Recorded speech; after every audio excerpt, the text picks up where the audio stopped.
We believe, according to sources in the United States, that John Kerry may be looking for a construction settlement freeze from the Israeli government in all of the remoter parts of the West Bank as part of a framework to move this peace process forward. Would you support Mr. Netanyahu if he does contemplate that sort of construction freeze?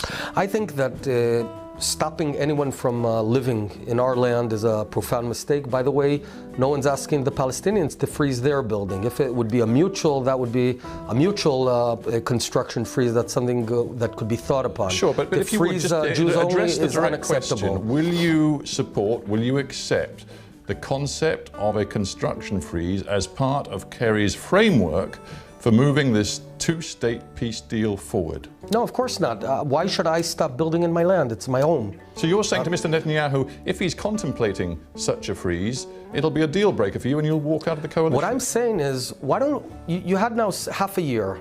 No demonstrations on the street. You can walk around Israel, everyone's just leading their lives.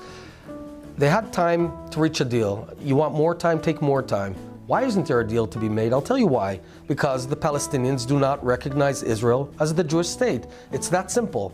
They used to say 2 states for 2 peoples. They don't say that anymore. They just say 2 states because they want a Palestinian state and then a Palestinian Jewish state.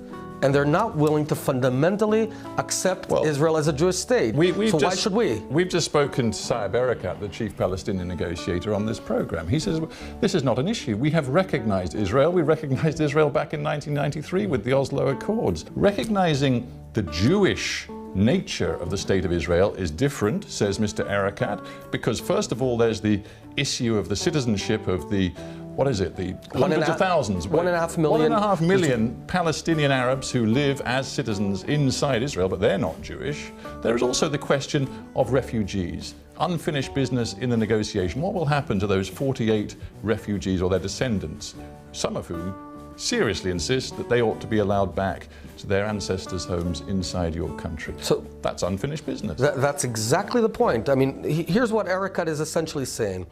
Divide the land, give us half of it. First of all, now we've got our Palestinian state, and now let's start debating your half, and let's turn it into a binational state. No, it's got to be the homeland of the Jews. We only have one homeland. The Arabs have 22. There's 300 times the size of our tiny state. I don't know how many of your viewers realize that from the ocean to the Green Line, it's a 10-minute ride. That's how narrow our state is. But he wants a piece of that. What he doesn't get is he needs to recognize Israel as a Jewish state. And yes, we only have one, the Jewish nation only has one state in the world, and that's Israel.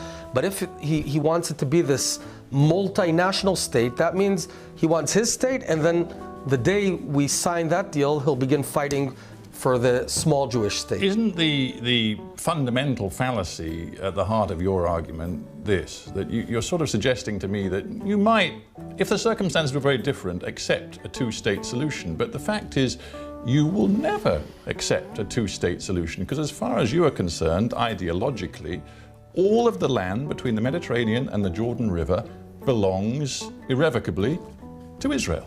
Well, first of all, do you believe that, yes or no? First of all, it does. I mean, this land has been ours for thousands of years. I just yesterday gave a coin that's 2,200 years old to Martin Schulz as a gift, and it's got Hebrew on it. So we've been in this land way longer than America has been in American land and even British in the British land. I do recognize that in our land, there are 2 million Palestinians. They've got aspirations. They're not going anywhere, but we're not going anywhere. So we got to figure out how to live together, how to work it out.